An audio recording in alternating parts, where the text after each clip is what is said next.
실제 사연 맛을 아는 유부녀 제4화. 다음 달에 있을 승진 때문에 신경을 곤두세우고 있어서 그런지 속이 영 안 좋은걸.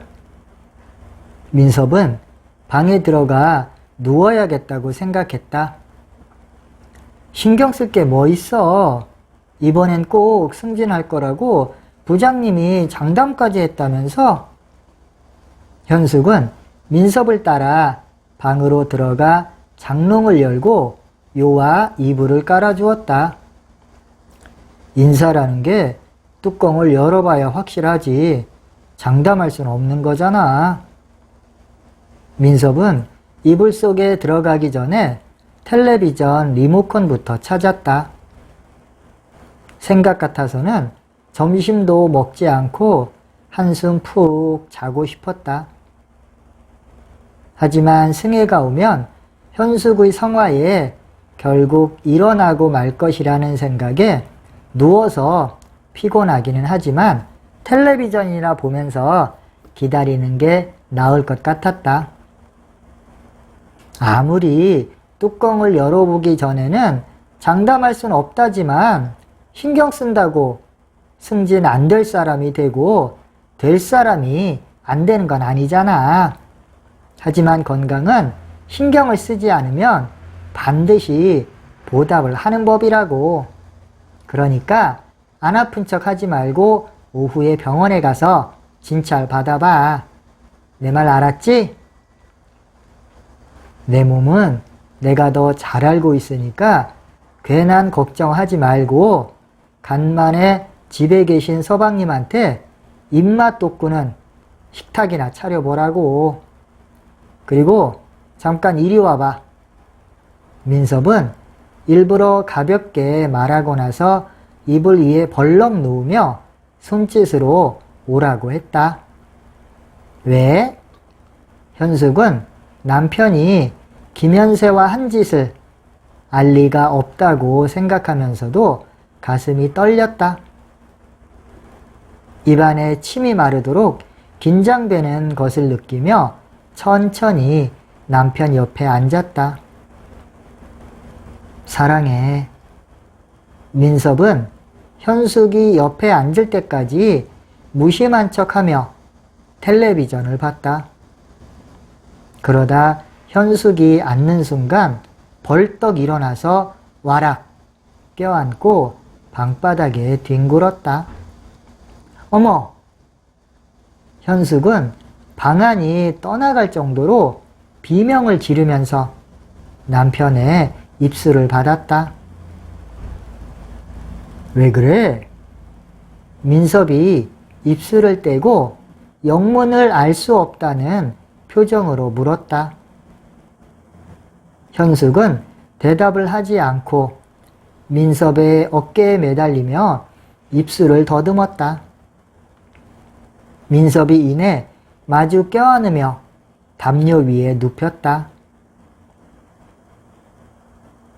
자기 오늘은 더 뜨거운 것 같아. 민섭이 속삭이면서 블라우스를 치켜 올렸다. 민섭의 말대로 현숙은 감당할 수 없을 정도로 온몸이 뜨거워지는 것을 느꼈다. 한 차례 폭풍이 지나고 민섭은 숨을 고르며 현숙의 얼굴을 내려다 보았다. 부동산 갑부의 딸로서 아무런 걱정 없이 생활하던 그녀였다.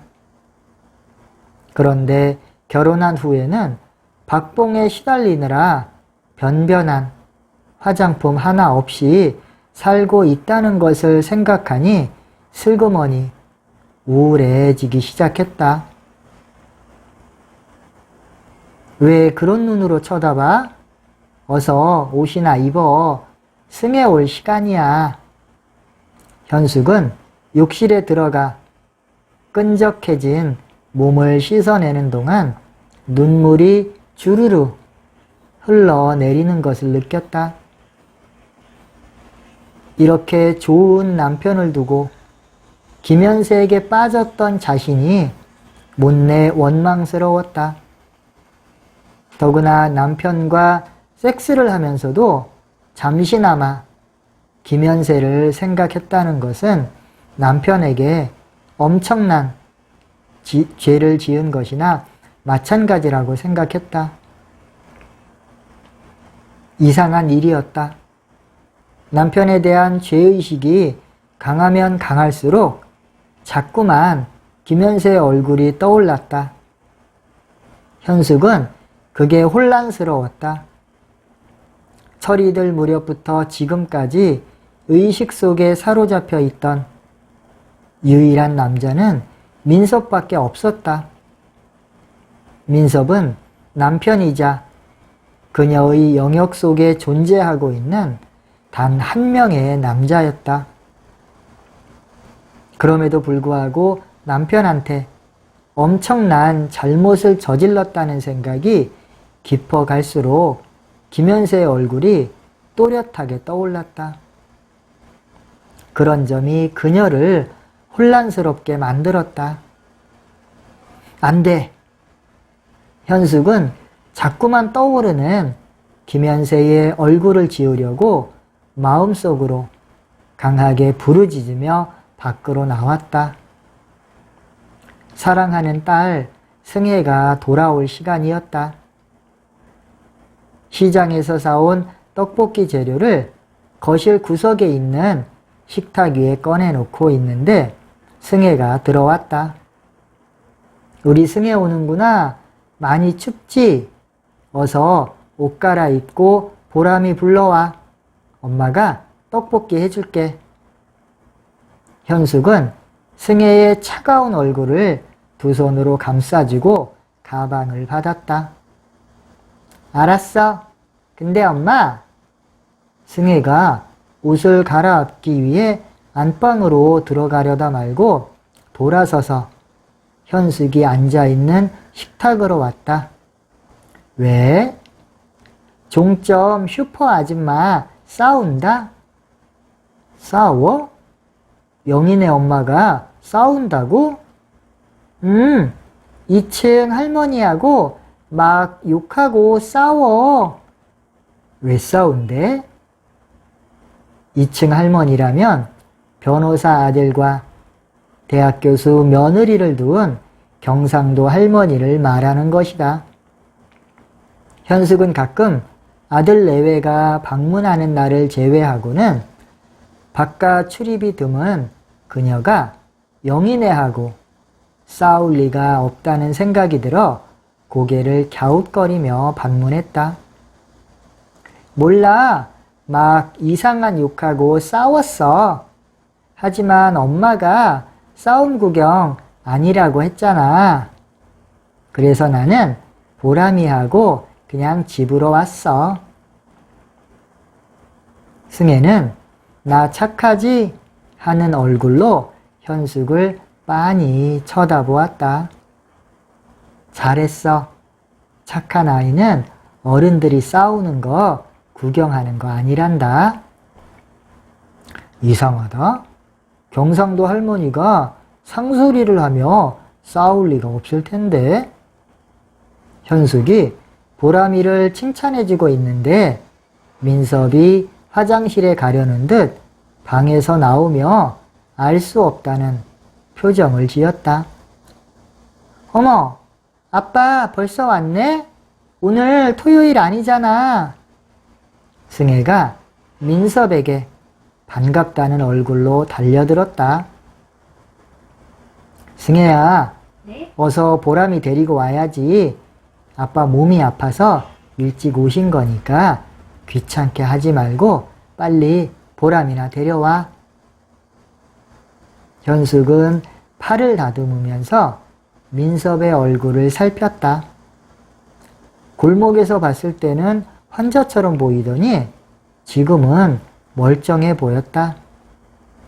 문득 뜨겁게 사랑을 나누느라 감기 기운이 도망갔을지도 모른다는 생각이 들면서 귀밑이 빨개지는 것을 느꼈다. 우리 공주님, 엄마가 떡볶이 해준다고 했니? 민섭은 현숙의 말을 한 귀로 흘려보내고 활짝 웃으며 승혜를 불끈 들어안았다. 볼에 뽀뽀를 해주고 바닥에 내려놓으며 양손으로 얼굴을 가볍게 비벼주었다. 짜파게티도 해준다고 했어. 엄마, 나 보람이네 집에 갔다 온다? 근데 아빠, 많이 아픈 거야? 아프면 병원에 가야지. 아빠 병원에 갈 때 나도 따라가도 되지? 승혜가 밖으로 뛰어나가려다 생각났다는 얼굴로 뒤돌아서서 민섭에게 물었다. 아빠 안 아파. 조금 피곤할 뿐이야. 그러니까 병원에 안 가도 돼. 민섭은 허리를 숙여 승혜의 볼을 톡톡 쳐주며 웃어주고 나서 화장실로 들어갔다. 알았어. 아빠 병원에 안 가면 나도 병원에 안 갈 거야. 엄마, 나 보람이네 집에 갔다 올게. 옷은 갈아입고 가야지. 아니야, 그냥 갈 거야. 보람이가 기다릴지도 모르잖아.